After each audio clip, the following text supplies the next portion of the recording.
Ben ritrovati al meteo. Prevale il bel tempo sul Triveneto, ma vediamo il dettaglio di giovedì 26 luglio. Sul Veneto ampio soleggiamento, sarà dunque una splendida giornata all'insegna del sole su tutti i settori.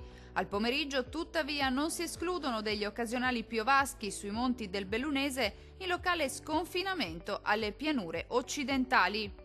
Temperature minime tra 18 e 24 gradi, valori massimi compresi invece tra 28 e 33 gradi. Diamo uno sguardo al Friuli Venezia Giulia. Poche novità, situazione molto simile con qualche pioggia al pomeriggio sui rilievi alpini. Ampio soleggiamento invece altrove, con il cielo che si presenterà sereno o al massimo poco nuvoloso su tutti i settori. Temperature minime comprese tra 20 e 22 gradi, valori massimi oscillanti invece tra 30 e 32 gradi circa. Vediamo infine la situazione del Trentino Alto Adige. Non cambia di molto la previsione, con tanto sole al mattino e solo con qualche isolato fenomeno al pomeriggio, possibile un po' su tutti i settori della nostra regione.